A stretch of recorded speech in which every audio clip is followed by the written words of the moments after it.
Chris here from Prima Coffee Equipment. We're talking with Matt from Toddy, and Matt's going to tell us a little bit about their cold brewers. So the big question for me is, why would I choose Toddy over any other method? I mean, we have the cold drip method, we have other like French presses and pour overs on ice, all that stuff. So why would I choose Toddy?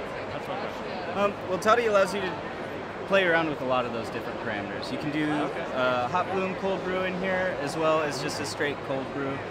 Stick it in your fridge and brew it that way. It allows you to really control a lot of the different parameters. Okay. It's a fun unit. We've got commercial sizes as well as retail sizes. Sure. Something for your shop or something for your home. Totally. And how does it actually work? I see a bucket with a spout, but what's happening? All right, so what happens inside here is we have our paper filter that sits inside of a mesh strainer. You put 5 pounds of coffee inside of here, and then disposable paper filter inside. And what makes it great with the strainer is you can pull it out, dump it right out, and you get ready your coffee, clean this up, you're ready to go for another batch. 5 pounds in there, you get your water. This will actually produce 2.5 gallons of concentrated coffee. That's a lot of coffee. It is. And we usually dilute it 1 part coffee to 2 parts water. Okay. Cool. So it's fairly concentrated. Yeah. Gotcha. Exactly. And a great thing as well is you can do tea in these as well as coffee. And the tea will come out 1-to-5 ratios. 1-to-5. Even stronger than the coffee. Right. So the home version, or the smaller version, is it really just a slim down, like the exact same things happening inside? It's a slightly different process. It looks a little bit different. We have these felt filters in here. Oh, okay, felt. That's totally new. Yeah, cool. And so this, you'll dampen that up, and you'll go ahead and place that right down here in this bottom groove. Sure. Are these reusable? Yes, they are. Okay, cool. So that'll sit right down in there.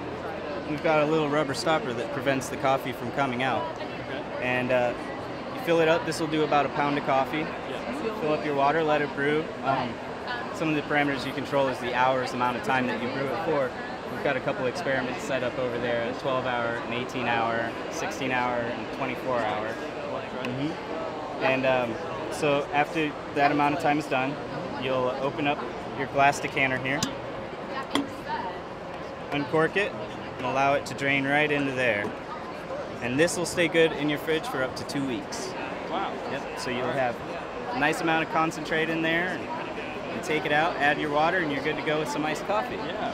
So what do you perceive as the difference in taste between this versus some of those other methods? One of the great things about the cold brew technique that we use is it produces a lot less acidity in the coffee because it allows it the time to extract more thoroughly, and about 60-67% less acid than a normal cup of coffee using a hot bloom, hot coffee or a drip technique. So these are some of our experiments back over here. Anything else that you said a couple of different time periods you're brewing with the home, the smaller size unit? So we did a smaller size just for a demonstration. This one was actually done with a hot bloom cold brew. Okay. And so that'll have a little bit more acidity. And what we do with that is we take the grinds, and we take about twice the weight of the grinds in hot water, allow it to do a bloom, agitate it, and then put the cold water on top of it. Okay. This one sat for 16 hours after that, and then we decanted it. Now it's some great coffee. Would you like to try? I'd love to, yeah, absolutely. Are you, for these different time periods and different bloom options, are you changing grind setting at all, or are you just keeping the same grind setting and seeing how it makes different? What works best for the Toddy coffee maker is a coarse grind, almost what you'd use in a French press or something along those lines. The grind's the same, all these beans are the same origin. Okay. Absolutely. And then you can really taste the difference between a hot bloom and, say, a 12-hour just cold brew. Yeah. You mentioned, I think, less acidity and a little bit more perceived smoothness.